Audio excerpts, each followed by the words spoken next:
자, 세 조건의 진리집합을 각각 이렇게 대문자 PQR로 표현을 해볼게. 그럼 첫 번째 문제를 만족하기 위해선 각각의 진리집합 간의 관계가 이렇게 돼야 되겠지? 저 조건을 만족하려면. 그러면 여기서 이제 중요한데 이것을 만족하는 A의 범위를 구하기 위해서 수직선이라는 도구를 써. 이게 수직선을 안 쓰면 얘들아 엄청 힘들어져. 꼭 수직선을 써. 쉬워도 쓰고 어려워도 써. 자, 해볼게. 그럼 이제 결정난 걸 먼저 나타내.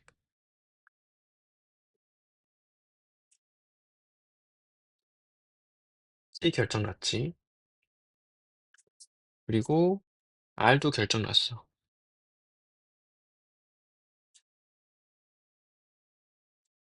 R도 결정 났어. 그럼 이제 Q라는 집합을 수직선에 나타내 본다면 A를 경계로 A2 하잖아, Q는. 그러면 이제 Q가 이 A라는 경계가 어디 써야지 이 조건을 만족하지? 이거를 생각해 주는 거예요, 수직선상에. 그래서 P랑 Q랑 겹치는 부분이 R 안에 들어가 있어야 돼. 정확하게는 P랑 Q의 교집합이 R의 부분집합이 돼야 돼. 근데 이제 우리가 뭔가 기하학적 상상을 해석을 할 때는 P랑 Q에 겹치는 부분이 R에 들어가 있다. 이런 식의 해석이 좀 생각이 편하지. 그러면 이 A라는 경계가 여기 있을 때, 여기 있을 때, 여기 있을 때, 여기 있을 때 이런 데를 상상해 봐. 언제 되는지를. 그래서 추론을 해보면 A가 여기에 있으면 조건을 만족하겠지. 근데 여기 써도 되고, 왜냐면 여기 있으면은 P랑 Q의 교집합이 어 여기가 되잖아. 그니까 R 안에 들어가 있으니까 괜찮잖아. 그래서 여기 써도 되고 혹은 또는 이걸 움직인다고 생각을 해 봐. A가 커지고 작아지고 하는 건데 얘가 이런 식으로 움직이는 거야. 이게 A가 커지고 있는 거고 A가 작아지고 있는 거지. 봐봐. 이 경계가 A야. 이걸 너희가 계속 그릴 수는 없으니까 상상을 해야 돼. 내가 지금 이렇게 움직이듯이. A가 커져 보고 A가 작아져 보고. 그럼 이렇게 되면은 조건을 안 만족하지? 안 되고 계속 안 되지. 그러다가 이때 딱 되기 시작하지. 그래서 이때 돼. 그래서 A가 이때는 계속 안 되다가 이때 돼. 그러니까 A의 최대값은 4인 거야, 지금. 근데 A의 범위를 정확하게 구해볼게. 되고, 조건을 만족하고, 이때도 조건을 만족하고, 심지어 이때도 조건을 만족해. 이렇게 되면은 Q랑 P의 교집합이 없잖아. 그러니까 공집합이 돼버려서 조건을 만족하게 되는 거야. 그러니까 안 되다가 안 돼, 안 돼, 안 돼, 안 돼, 안 돼, 돼. 이제 계속 되는 거지, 이렇게는. 그래서 A의 범위가 나오는 거야. 그래서 A는 4 이하여야 돼. 그래서 A의 최대값을 M이라고 부르기로 했는데 그것이 4가 되는 거예요.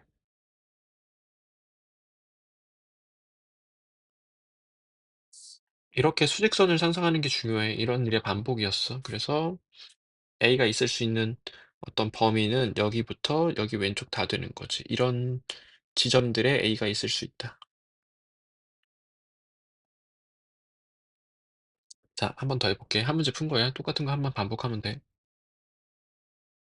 두 번째는 진리집합 간의 포함 관계가 P 또는 Q. 이걸 만족하는 A의 최소값을 N이라고 부르래. 그럼 역시 수직선을 그리자. 그리고 결정난 부분을 확인하자.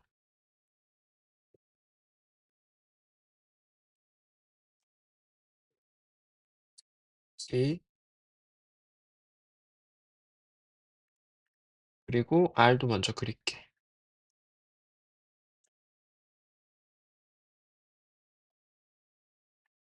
R. 그리고 이제 어 Q는 수직선이 이렇게 생겼잖아. 그러니까 여기서 이제 또 A가 어디 있어야 되는지를 상상하는 거야.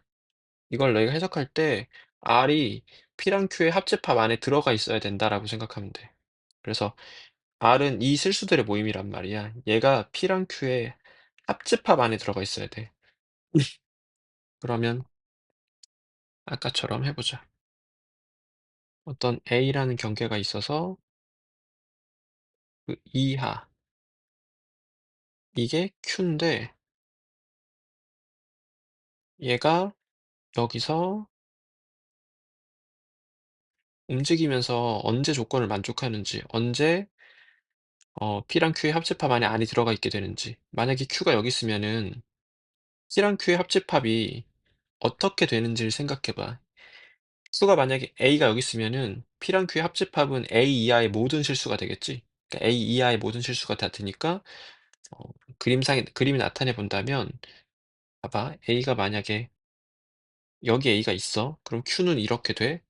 그럼 P랑 Q의 합집합은 얘네들이 다 P랑 Q의 합집합 안에 들어가 있게 되는 거야. 이 실수들의 모임이야. P랑 Q의 합집합.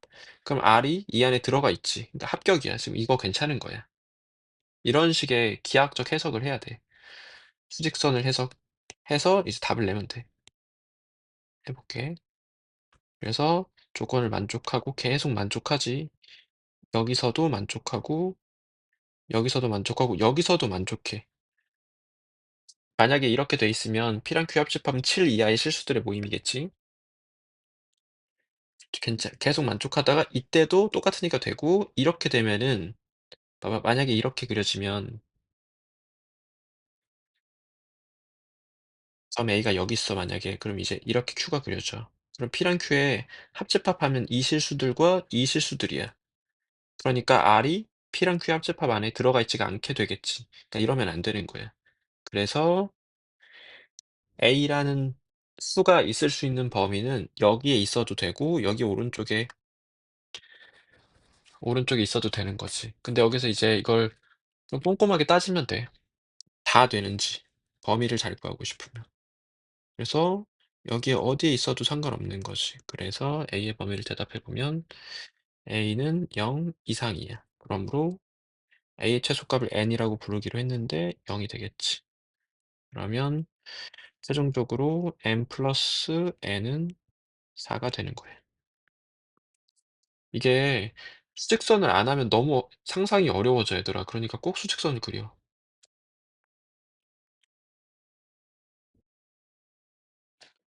이런 문제는 시험에 많이 나오는데 내용상으로는 유한집합의 원소의 개수라는 내용이야.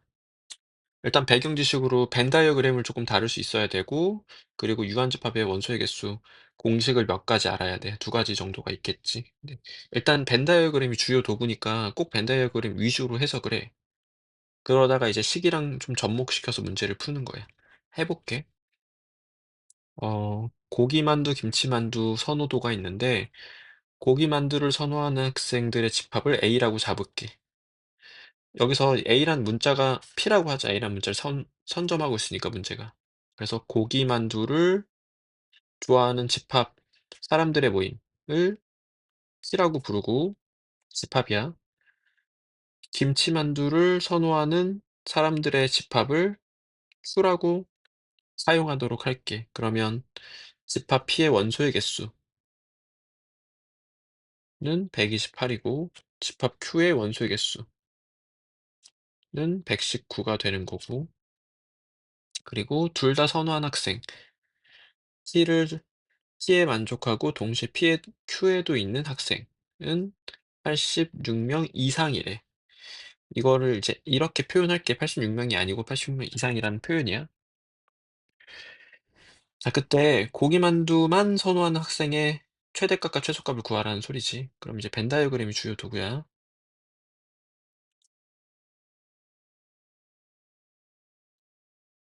여기서 128은 원소의 개수야. 그런 의미로 표현할게. 그리고 여기를 겹치는 부분의 원소의 개수를 내가 x라고 하지 말자. x는 쓰고 있으니까. k라고 하자. x를 구하고자 하는 걸 x로 하자, 우리. 고기만두만 선호한 학생. 여기가 x야. 그래서 x의 범위를 구하세요가 되는 거야, 나는 지금. 그래서 x의 범위 구하기.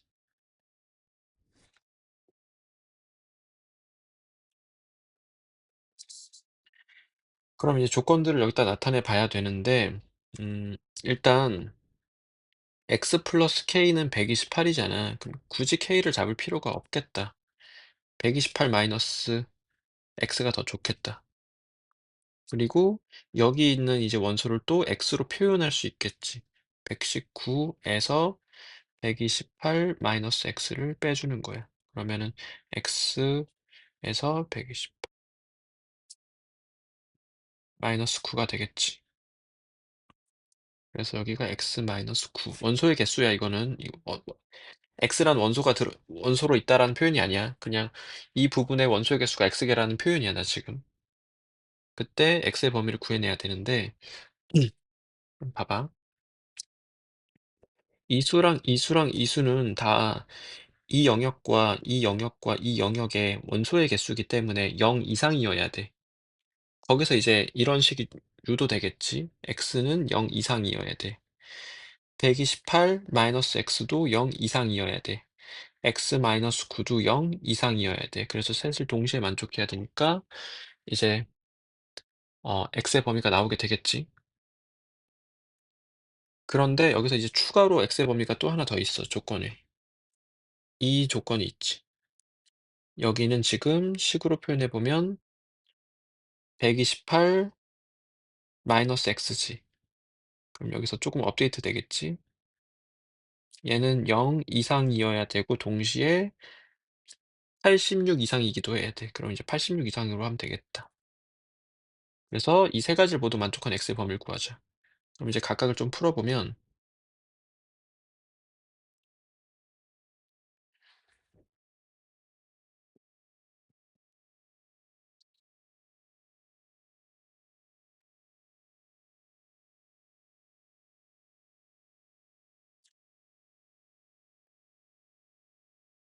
x가 42보다 작거나 같아야 되고 그리고 x가 9보다 크거나 같아야 돼. 그러면 최종적인 x의 범위는 9 이상 42 이하야. 그래서 x의 최대값 a는 40이고 x의 최소값 b는 9가 되고 우리가 구하고자 하는 a-b는 33이 되겠다. 그러니까 이렇게 벤 다이어그램이란 도구를 쓰면 돼. 자, 양수 AB에 대해서 이것의 최소값을 M이라고 부른대. 언제 최소값이 얼마인지를 구해야 돼.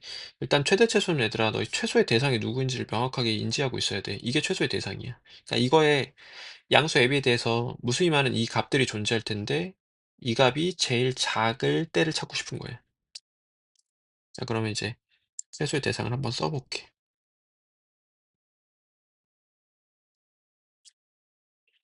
최대 최소는 얘들아 기본적으로 그래프를 그려서 해결하는 건데 이건 지금 우리가 그릴 수 없는 그래프잖아. 그러니까 그래프 그릴 수 없으면 바로 산술기를 한번 떠올려 봐야 돼. 거기까지가 이제 출제확률이 높기 때문에. 자, 전개해 볼게. 전개해서 이렇게 만나면 8이 되고 그리고 이렇게 만나면 b분의 4a가 되고 전개 a분의 4b 2는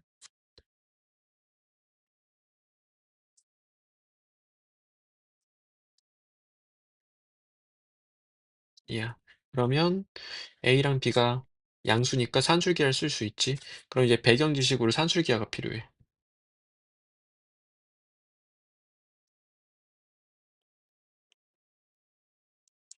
이런 거 배경 지식 설명할 때 깔끔하게 외워놔야 돼, 얘들아.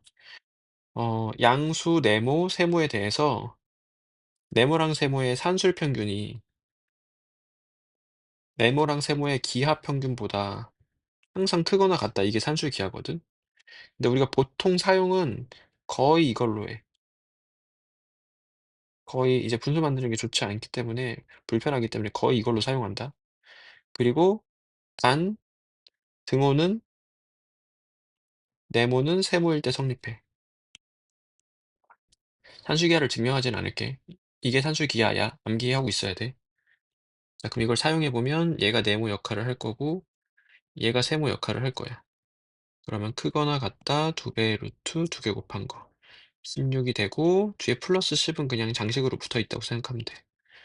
그래서 계산해 보면 18이 되겠지. 그래서 최소값 18이라고 결정 난 거야. 그래서 최소값 자체는 구했고 그럼 최소값을 가질 그 순간을 찾아야 되는데 산술기하에서 최소값을 가지는 순간은 네모가 세모일 때야. 그래서 a분의 4b가 b분의 4a일 때를 구하면 돼. 다시 말해서 a제곱이 b제곱. 모두 양수니까 a는 b인 순간인 거지. 그래서 a는 b일 때 성립하는 거고 따라서 k는 1이 되겠다. 그럼 구하고자 하는 값은 n 플러스 k니까 19가 되게. 산술기하를 배경지식으로 갖고 있으면 별거 아닌 문제였어. 자, 유한집합의 원소의 개수 문제니까 벤 다이어그램을 기본 도구로 사용하자. A 문제를 푼 학생들의 모임을 집합 A라고 사용할게. 그럼 이제 좀 이해가 편하겠지? 그리고 벤 다이어그램을 그리자.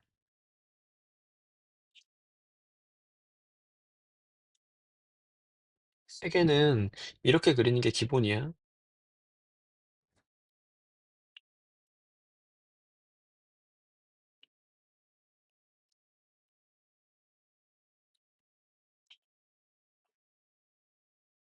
자, 그리고 조건을 그림에 하나씩 표현해. B 문제만 맞힌 학생은 9명이래. 그러면 여기 원소의 개수가 9개라는 표현을 이렇게 해볼게. 9가 원소로 있다라는 표현이 아니라 이 영역의 원소의 개수가 9개다라는 표현이야, 나는 지금. 자, 그리고 C만 맞힌 학생은 7명. D를 틀리거나 C를 틀린 학생 중에 A를 맞힌 학생이 9명. 이 말을 잘 이해해야 되는데, 여기서 이제 꼬여져 있는 거지. B를 틀리거나, 그러면 이제 B를 틀렸으면 B 여집합에 속해 있겠지? C를 틀렸다. 그럼 C의 여집합에 들어가 있겠지? 그래서 B를 틀리거나 C를 틀린 학생이니까 이게 B를 틀리거나 C를 틀린 학생이야. 그래서 이 학생들 중에 A를 맞힌 학생, 이 학생들 중에 A를 맞은 학생이 9명이래. 그래서 이 집합의 원소의 개수가 9개야.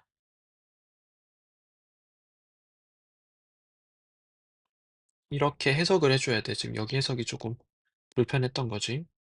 여기다 쓰자.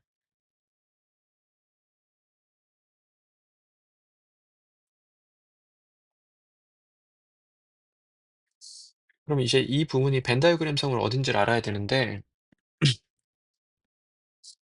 지금 전체 집합을 봤을 때 한 문제도 못 맞힌 학생은 없대. 세 문제를 모두 틀린 학생은 없대. 그러니까 여기가 0이야. 그러니까 크게 의식하지 말자. 이거 지우자. 원래는 여집합을 다룰 때는 항상 있어야 돼. 자, 그러면 여기를 정리해 보면 드모르간 법칙 쓸게. 뭐 잘 바꿔보면 A 차집합, B 교집합 C라고 바꿀 수 있겠지? 이 정도 연산을 할 수 있을 거라고 생각할게. 자, 그러면 영역상으로 어디냐면 A에서 B랑 C의 교집합을 뺀 거야. 그러니까 영역으로는 여기야. 여기. A에서 B랑 C의 교집합을 뺀 부분. 그래서 여기 색칠된 부분 안에 원소가 어, 9개 있는 거지. 그때 B랑 C를 모두 맞힌 학생은 몇 명이냐? 여기 원소가 몇 개인지 보고 있는 거야. 자, 그럼 이제 이걸 식으로 좀 나타내 줘야 돼. 근데 전체 반이 30명이야. 30명도 생각을 해서 이제 문자로 좀 잡아주자. 어, 각각의 영역의 원소의 개수를 이렇게 문자로 잡을게. A, 여기 B인데 B를 9라고 하자, 그냥. 여기 C인데 C는 그냥 7이야. 여기를 D, E, F, G로 사용할게. 자, 그리고 이 조건을 A, B, C, D 문자로 표현해 본다면 A 뿔, D 뿔, F는 9다라는 조건이었던 거고 그리고 조건에서 여기 지금 여기 있는 사람 여기 있는 사람 다 합치면 30명 돼야 돼. 그러면 A뿔, A뿔, D뿔, F뿔, E뿔, G뿔, 9뿔 7은 30이야. 그러니까 14 되겠지. 이런 두 가지 식을 갖고 있고 구하는 것은 뭐냐면 D와 C를 모두 맞힌 학생 수야. 그러니까 구하는 것은 E뿔 G가 얼마냐 물어본 거예요. 그럼 이제 끝났어. 여기가 지금 9지? 그러니까 E뿔 G는 14에서 9를 뺀 5가 되는 거야. 그러니까 이렇게 벤 다이어그램을 같이 쓰고 식이랑 같이 따져보면은 뭐 예를 들어 E나 G를 각각 구할 수는 없지만 원하는 값은 대답할 수 있는 경우가 많거든. 그러니까 이렇게 구하는 것을 꼭 확인해 봐야 된다. 자, 이거는 좀 너희가 어려워할 문제거든. 헷갈리기도 하고 실수도 많이 나오고. 지금은 되게 꼼꼼히 해야 돼. 이거를 최적화를 시키는 과정도 필요하긴 한데 일단은 지금은 전체 경우를 다 다루어 본다는 느낌으로 연습을 좀 해서 그 경우가 조금 이해가 잘 가면 최적화시켜서 나중에 이 문제를 처음 봤을 때도 좀 변화돼서 봤을 때도 최적화된 걸로 풀 수 있게, 그것이 잘 안 되면 자세히 풀 수 있게 이런 시스템을 마련해 놔야 돼. 그러니까 지금은 얘들아 경우를 많이 나눠서 그 경우를 다 일일이 해 봐. 그게 좋아. 근데 이제 또 경우를 나눌 때 기준이 여러 가지가 있을 수 있어.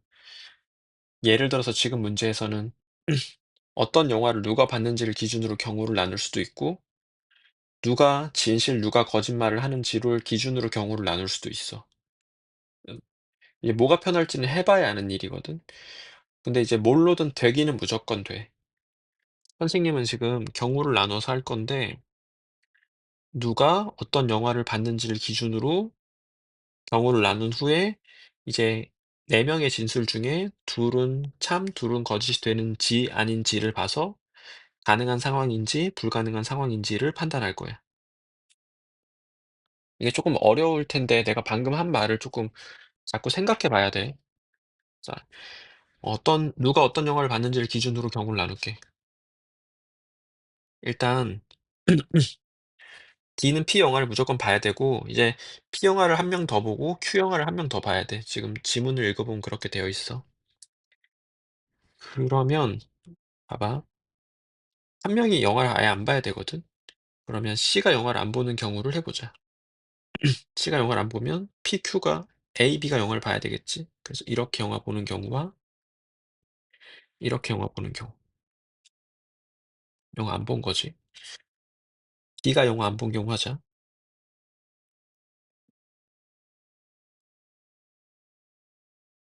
A가 영화 안 본 경우. 그래서 이 6가지 상황 중에 가능한 상황, 불가능한 상황을 확인하자. 그럼 언제는 가능한 상황이고 언제는 불가능한 상황이냐면 지금 문제에서 4 사람 중 2명은 진실 2명은 거짓이라고 했으니까 그 상황이 되면 가능한 상황이고 그 상황이 안 되면 불가능한 상황이야. 이제 4 사람의 진술의 진위 파악을 해서 둘은 참, 둘은 거짓이 되는지 아닌지를 판단할게. 자, 첫 번째 상황에서 여기 첫 번째 상황이야. 첫 번째, 두 번째, 세 번째, 네 번째, 다섯 번째, 여섯 번째로 할게. A의 진술은 거짓말이지? 거짓을 이렇게 표현할게. A의 진술은 거짓이야. B의 진술은 참이지. C의 진술은 거짓이지. D의 진술은 참이지. 그러면 2명이 진실, 2명이 거짓을 말하고 있으니까 이건 가능한 상황이야. 그래서 P 영화를 A랑 D가 보고 Q 영화를 D가 보는 상황은 가능한 상황인 거지. 이런 식으로 6번 확인하는 거야. 자, 두 번째 상황에서 진술의 진위 파악을 할게. 두 번째 상황에서는 A의 진술은 참이고 D의 진술도 참이고 C의 진술은 거짓이고 D의 진술은 거짓이지. 그럼 이것도 가능한 상황이야. 이걸 반복하고 결론을 낼게. 자, 세 번째 상황에서 A의 진술은 거짓. 어, A부터 쭉 해볼까? 우리 A 쉬우니까. 네 번째 상황에서 A의 진술은 참, 다섯 번째 상황에서 A의 진술은 거짓, 마지막 상황에서 A의 진술은 거짓. 이렇게 되고, B의 진술을 일일이 확인해 볼게. B는 영화 봤고 C는 영화 안 봤다라는 진술이야. 거짓, 거짓, 거짓, 거짓이야. 자, 그리고 C의 진술을 확인해 보자. 나는 P를 봤다. 이게 C의 진술인데, 거짓, 3, 거짓, 3. 이렇게 되겠지. 자, 그리고 마지막 D의 진술을 확인해 볼게. 3, 거짓, 3, 참. 이렇게 돼. 그러면 이제 가능한 상황이 어떤 상황이냐면, 이 상황 가능하고, 이것도 가능, 얘도 가능, 얘도 가능하고, 이 두 가지 상황이 불가능한 거야. 그래서, 보기에서 하나씩 제외해 보자. P를 첫 번째 상황으로 보자. 음, 첫 번째 상황을 보면 A랑 D가 P 보고, 그러니까 P를 A랑 D가 보고, 수를 B가 보는 상황은 가능한 상황이야. 그러니까 1번은 가능한 상황이야. 답이 아니라는 소리지.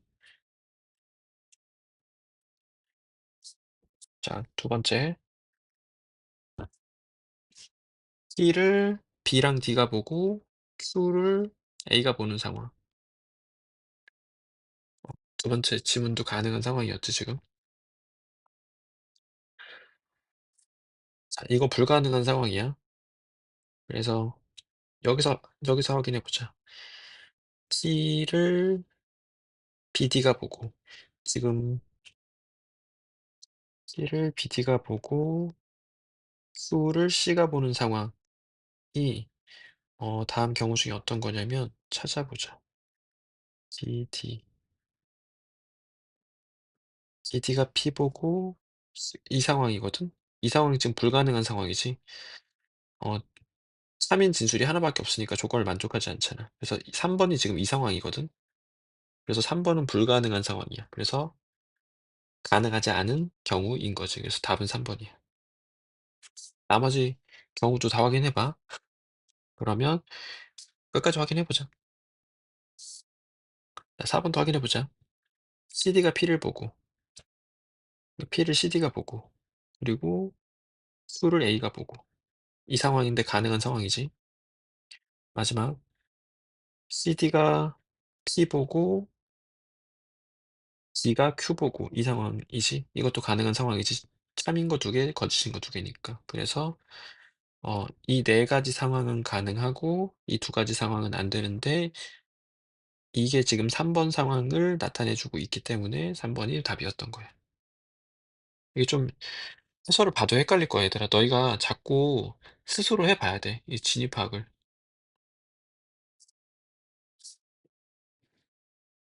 얘들아, 이렇게 좀 길고 어려운 문제를 풀 때는 시간을 좀 많이 써야 돼, 어쩔 수 없이. 그리고 이제 공부할 때 훈련을 많이 해 놓고 시험장에서는 좀 그걸 쏟아내는 거지. 그러니까 공부할 때는 좀 시간을 많이 쓸 수밖에 없어, 이런 문제는. 선생님이 좀 엄청 자세히 해 볼게. 좀 오래 걸릴 거야, 그러면. 이런 문제를 너희가 처음 맞닥뜨렸을 때 너희가 대하는 자세는 뭐냐면 일단 해 보는 거야. 지금 A의 부분집합을 내가 써 보면 64개가 되잖아. 2의 6승이니까. 그럼 그 이 64개를 한번 써 봐. 물론 이제 힘들잖아. 근데 이제 이런 경험이 자꾸 필요해. 뭐 하다가 눈치채게 되는 경우가 좀 많고. 뭐 이런 식으로 써 봐. 그래서 이런 식으로 해서 64개가 되겠지. 근데 이게 조금 숫자가 너무 커서 많잖아. 그러면 이 문제를 풀기 위함이 아니라 이 문제의 어떤 구조를 파악하기 위해서 문제를 바꿔보는 거야. 문제를 좀 줄여봐. 봐. 문제를 내가 바꿨어. 이렇게 3개 있다고 했고, 요소가.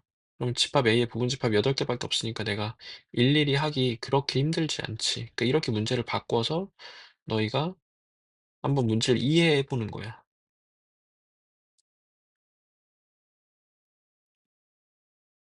그럼 그것의 경험을 통해서 쪼끔 이제 숫자가 많아지더라도 숫자가 커지더라도 너희가 할 수 있는 힘을 기르는 거지. 근데 이제 이렇게 공부하면 오래 걸리는데 지금 이렇게 공부할 때 많이 해 놔야 돼. 시험장에서 이러면 안 되니까. 자 이렇게 8 개가 있어. 자 이 상태로 내가 이제 나머지 문제는 고대로 놓고 풀어 볼게.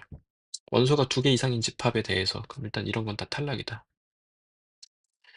어 두 번째로 큰 원소들을 모두 더한 값 A라고 하는데 그럼 A는 두 번째로 큰 원소 그러면 2, 3, 3, 2야 그러니까 이렇게 되겠다 A는. 문제 이해는 잘 되지 이렇게 되면. 비교해 볼게. 가장 작은 원소들을 모두 더한 값을 B라고 하는데 그럼 1, 1, 2, 1 이야. 그래서 B는 이렇게 되겠지. 이것들을 다 더한 값. 아 그러니까 무슨 말인지는 이해가 갔어 문제가. 근데 이거를 4, 5, 6 까지 다 껴서 이걸 다 어떻게 하면 좀 쉽게 할 수 있지? 이런 고민을 해야 되거든. 하나만 늘려 볼게 내가 이렇게.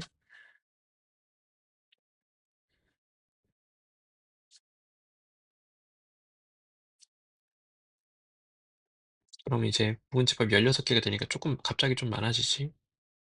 그래도 한번 다 해 볼게.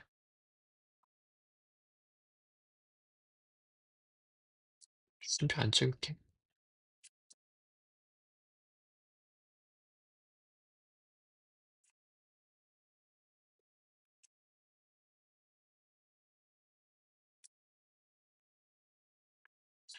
이런 거 쓰는 연습도 좀 많이 해 보면 좋아.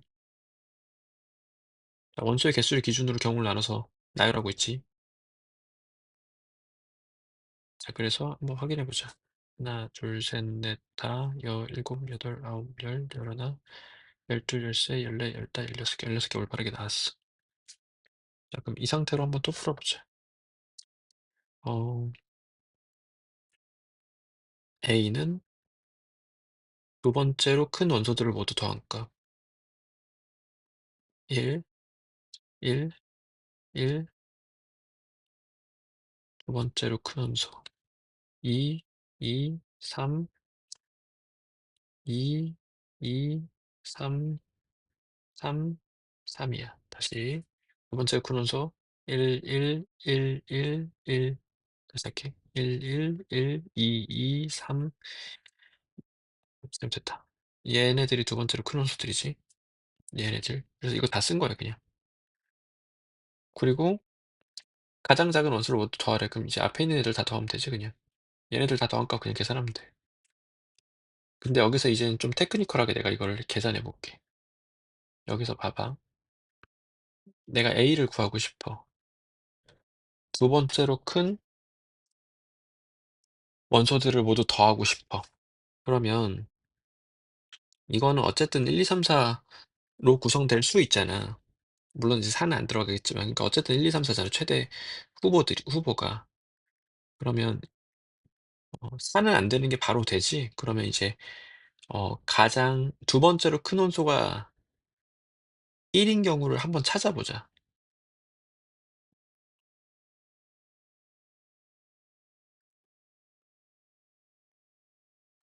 이런 집합이 몇 개 있는지 한번 내가 그냥 세 볼게 눈으로. 하나, 둘, 셋 개밖에 없지. 하나, 둘, 셋, 세 개야. 두 번째로 큰 원소가 1인 집합은. 세 개. 두 번째로 큰 원소가 2인 것도 해 볼게.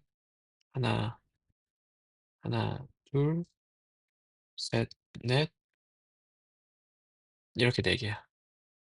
근데 이제 이것을 어떻게 셀까 싸움을 해야 되잖아. 일일이 세지 않고 어떻게 연산으로 세낼까 싸움을 해야 된단 말이야. 그럼 이걸 해 보면 봐봐. 두 번째로 큰 원소가 1 이라는 건 1이 반드시 있어야 된다는 소리야. 두 번째로 큰 원소가 1인 애들 체크해 볼게. 그리고 2, 3, 4 중에는 하나만 있어야 돼. 그러면은 그 경우의 수가 1, 2 있는 경우, 1, 3 있는 경우, 1, 4 있는 경우 이렇게 세 가지 경우가 있겠지. 그래서 그 세 개를 이렇게 찾는 거야. 한 번 더 해 볼게. 두 번째로 큰 원소가 2인 경우를 해 보자 우리. 그럼 뭐 실제로 체크해 본다면 이 경우들이 두 번째로 큰 원소가 2인 경우지. 그럼 이제 네 가지 경우가 있다는 걸 알 수 있는데, 그러니까 그런 집합이 4개 있는 걸 알 수 있는데, 이걸 이제 세려면 어떻게 해야 되냐면 두 번째로 큰 원소가 2 이려면 1은 있든 말든 상관이 없고 2는 무조건 있어야 되고 3, 4 중에 하나만 있어야 돼. 그래서 이게 경우의 수거든, 이런 부분 집합은. 3, 4 둘 중에 하나 있어야 돼. 그러니까 두 가지 경우가 있지. 3만 있거나 4만 있거나. 그리고 2는 무조건 있어야 돼. 이건 지금 3 또는 4야. 이거는 2가 있다라는 경우의 수야. 무조건 있어야 되는 선택의 여지가 없어서 경우의 수가 1이야. 그러면 이게 경우의 수를 밑에다 써 보면 두 가지에서 두 가지 경우, 여기서 이제 두 가지 경우의 수 생기고 2는 반드시 있어야 되고 1은 있어도 되고 없어도 돼. 그래서 총 네 가지 경우의 수가 생기는 거야. 그래서 이 4를 이렇게 계산으로 해줄 수 있어. 그래서 이런 일을 반복해 줘야 돼. 그러면 봐봐. 내가 결국은 목표는 A잖아. 그러면 1을 최소의 원소로 갖는 경우를 아까 세 가지였지. 근데 그러면 1이 최소로 나오는 경우가 세 가지 있는 거고 2가 최소인 경우는 네 가지 있으니까 두 번째로 큰 원소를 모두 더한 값을 할 때 2가 4번 더해지게 되는 거야. 한 번, 두 번, 세 번, 네 번. 그리고 3은 뭐 여러 이제 3이 두 번째로 큰 원소인 경우를 또 세야 되겠지. 그럼 이걸 세 볼게 이번엔. 3이 두 번째로 큰 원소이려면 3과 4가 반드시 있어야 돼. A가 이렇게 생겼을 때 예제로 하고 있는 거야. 그리고 1, 2는 있어도 되고 없어도 돼. 그래서 이것도 네 가지 경우의 수가 있어. 그래서 '아 A는 이렇게 되는구나.'라고 계산으로 구해낼 수 있게 되는 거야. 그러니까 너희가 공부할 때 이렇게 해야 돼 얘들아. 이거를 이 문제 자체를 이렇게 어려운 상태로 풀면은 너무 이해가 안 가. 그러니까 좀 이렇게 숫자를 줄여서 한번 시도해 봐. 자 이제 네 이렇게 해도 좀 경험이 부족할 텐데 너희가 좀 따로 시간 내서 해 선생님 계속할 수 있을 수는 없으니까 이런 발상을 많이 해 봐. 자 이제 선생님 풀어 볼게 이 문제를. 이 문제는 지금 6 가지 있어서 일일이 나열하기는 좀 힘들지. 한번 나열해 봐. 그것도 괜찮아. 이제 선생님 나열 안 하고 이제 풀게. 자 A를 구하고 싶어 일단 목표는. 두 번째로 큰 원소들의 총합을 구하고 싶은데 1번 일단 두 번째로 큰 원소가 1인 경우를 세 볼게.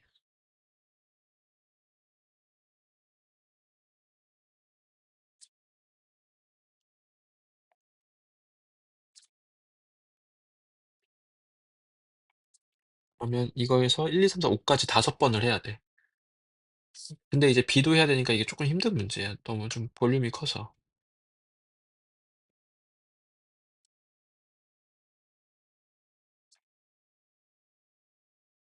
자 여기까지만 지금 A야.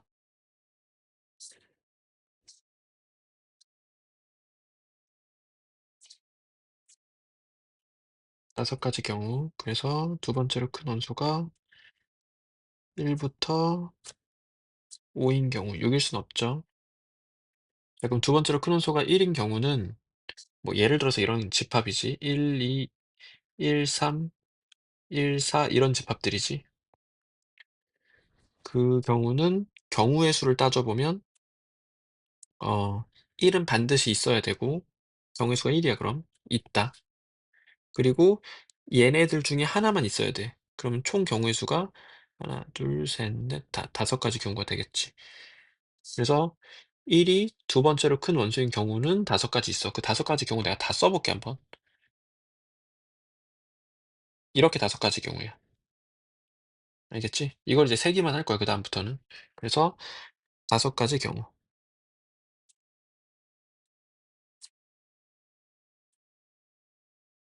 부분집합 중에 5개 있다 이렇게 표현을 할게.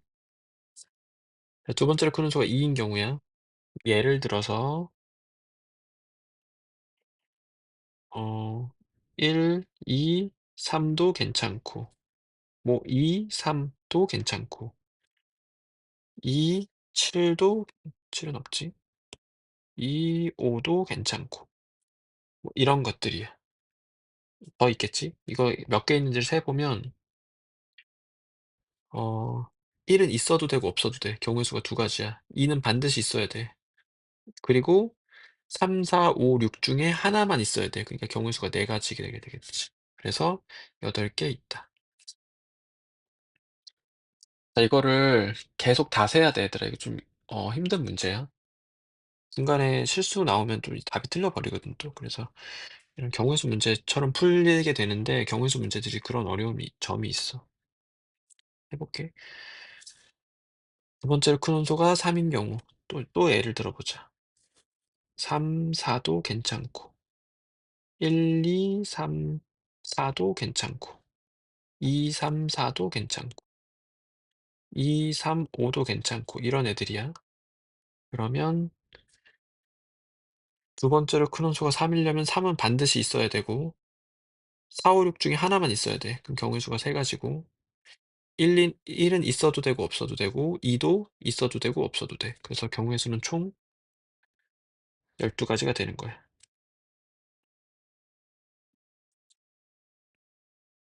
부분집합의 개수 세는 문제는 원래 경우의 수 문제야. 자, 두 번째로 큰 원소가 4인 경우 해 볼게. 이젠 바로 갈게. 4는 반드시 있어야 되고 4, 5 중에 하나 있어야 되고 나머지는 있든 말든 상관이 없어서 있다 없다의 경우의 수가. 그래서 계산해 보면은 16이 되겠지.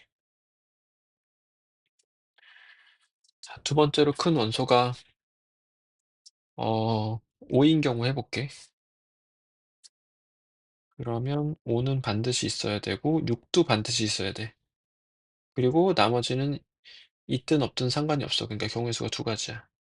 계산해 보면 16가지가 되겠다. 그래서 각각이 최소의 원소가 되는 경우의 수가 1 부터 따져 보면 1일 때는 5가지 경우의 수가 있고 2일 때는 8가지, 3일 때는 어 12가지, 4일 때는 16가지, 5일 때도 16가지야. 근데 이제 A를 구해야 되잖아. 봐봐. 최소의 원소가 1인 경우가 5번 있어. 그러면 총합은 이렇게 되고 최소 경우 2인 경우가 8번 있어. 그럼 이제 최 이상하게 말했어. 두 번째로 큰 원소가 1인 경우가 5번 있고 두 번째로 큰 원소가 2인 경우가 8번 있어. 그럼 그 원소들의 합을 하면 이제 16이 되겠지 이렇게. 이걸 다 계산을 해야 돼.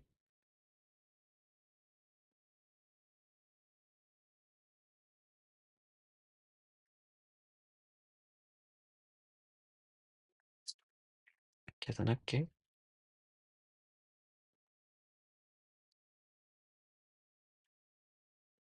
그리고 이제 이걸 계산을 해 보면 201이 돼. 천천히 계산해 얘들아. 어 이제 A 구한 거야. 그러면 이제 B도 구해야 돼. 이 논리는 똑같아. 이제 디테일한 방법은 좀 다른데 어 전반적인 어떤 구조는 똑같아. 가장 작은 원소를 모두 더한 값을 B라고 한대. 그러면 근데 여기서 조심해야 될 게 원소 집합의 후보가 원소가 2개 이상이어야 돼. 그럼 1이 가장 작은 원소인 경우를 해 보자. 첫 번째 1이 가장 작은 원소인 이거 자리 없으니까 조금 옮길게.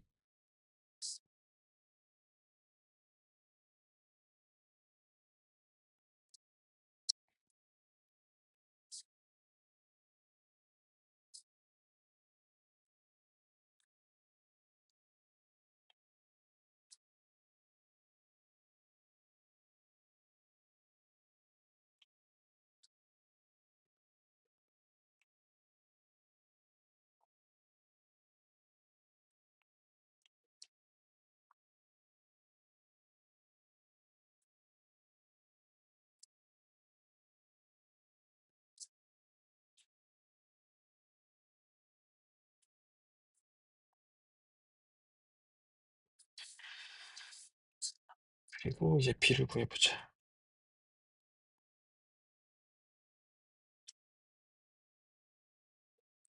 동일한 방법이야. 첫 번째 가장 작은 원소가 1인 경우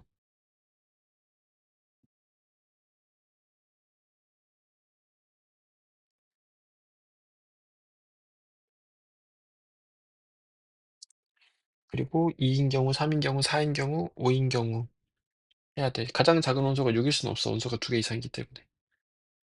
그래서 이거 반복하자.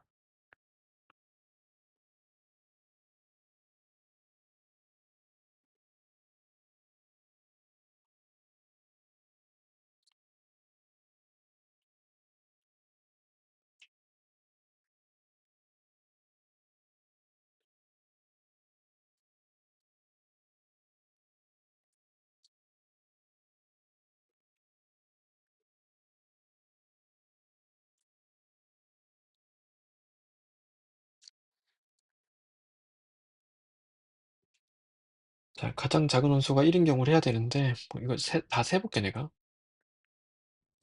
1, 2도 있고 너무 많다 근데 3개. 1, 3도 있고 1, 2, 3도 있고 1, 4, 5도 있고 엄청 많지. 그럼 여기서 이만큼 되게 많을 건데 1을 그럼 1이 되게 여러 번 더해지겠지. 그래서 그게 몇 번인지를 일단 세야 돼. 그러면 가장 작은 원소가 1이라는 거는 1을 반드시 가져야 된다는 소리야. 그냥 1을 가지고 원소가 하나 또 있기만 하면 돼. 그럼 이제 기본적으로 2, 3, 4, 5, 6은 있어도 되고 없어도 되니까 경우의 수가 두 가지 생기잖아. 그래서 총 2의 5승 32가지 경우의 수가 생기는데 그중에 2, 3, 4, 5, 6이 모두 없으면은 원소가 하나밖에 없어서 그러면 안 되잖아. 그러니까 그 경우 한 가지는 빼야 돼. 그래서 31개 있는 거야. 그러니까 가되는 원소가 작은 원소가 1인 부분집합이 31개야. 원소가 2개 이상이면서. 이걸 반복할게. 가장 작은 원소가 2이려면 1은 일단 없어야 돼. 그리고 2는 반드시 있어야 돼. 그리고 3, 4, 5, 6은 있어도 되고 없어도 돼. 그러니까 2의 4승이 되는데 모두 없는 경우 한 가지는 빼서 15개가 되고 이걸 반복하는 거야. 가장 작은 원소가 3이면 3은 있고 1, 2는 없고 4, 5, 6은 있어도 되고 없어도 돼. 경우 수가 두 가지씩 해서 2의 3승에서 한 가지 경우 빼줘야 되겠지. 모두 없는 경우. 이거 계속 반복이니까 이제 바로 갈게. 가장 작은 원소가 5이려면 2의 1승 빼기 1. 한 개밖에 없지. 그러니까 이거밖에 없어. 가장 작은 원소가 5인 경우는. 그럼 이제 b를 계산해 보면 1이 31번, 2가 15번 더해지고 3이 7번, 4가 3번, 5가 1번 더해져. 계산해 보면 31가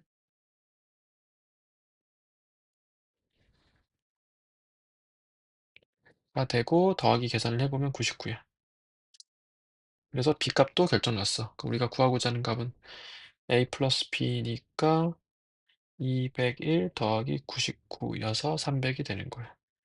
이게 조금 난이도가 있었어. 이게 지금 풀이만 보면은 너희가 할 만하다고 느끼지만 처음 풀면 이게 되게 어려울 거야, 얘들아. 그러니까 선생님이 앞서서 예시도 들고 문제도 바꿔보고 이렇게 접근했듯이 너희도 접근해보고 이 원래 주어진 문제를 2번, 3번 풀어서 조금 최적화를 시켜놔야 돼.